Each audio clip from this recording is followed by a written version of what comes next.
皆さんこんにちは。関西クリーンサービスの太田です。作業のご依頼の内容なんですけども、遺品整理と特殊清掃のご依頼があり、本日来させていただきました。亡くなられた女性40代の方なんですけども、今まではお母さん、年齢聞いてると80ぐらいかな、お母さんと最近まで住まれてたみたいなんです。ただ1年前にお母さんがお亡くなりになられて、そこからずっと一人で暮らされてたと。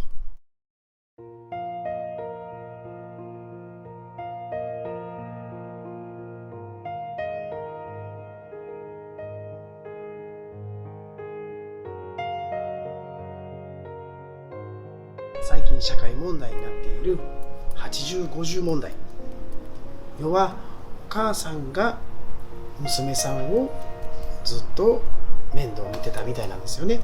一応高校卒業ぐらいからずっと引きこもりだったみたいなんですけども、要はその時からずっと年を重ねていって、高齢者の方が娘さんを見るっていうことがすごく増えているみたいです。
ただその引きこもりっていうのはずっとですか？でもお母さんからしたらやっぱり子供やし、もういいよみたいな感じになったんでしょう。そう、優しいお母さんやったから、多分そんな感じで。どんな生活してたかって分かりますか？父親がどんな生活してたっていうことを聞いてて、お酒を入れちゃうから。お医者さんからなんか言われてました。うつ病があったんで、それで飲めるように言われてたんですけど、お母さん亡くなってから一人やったんで。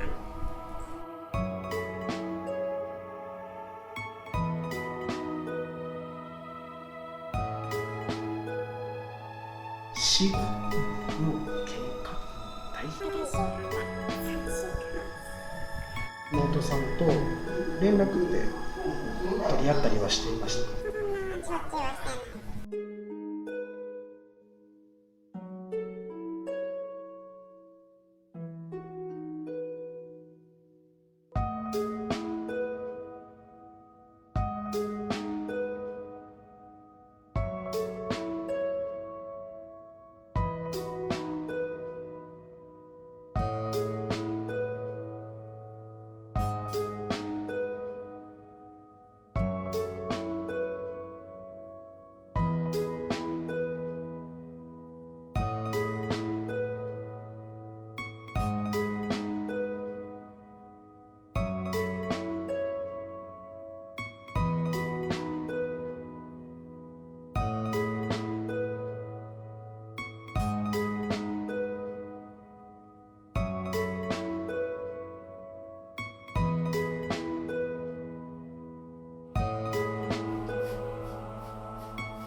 こう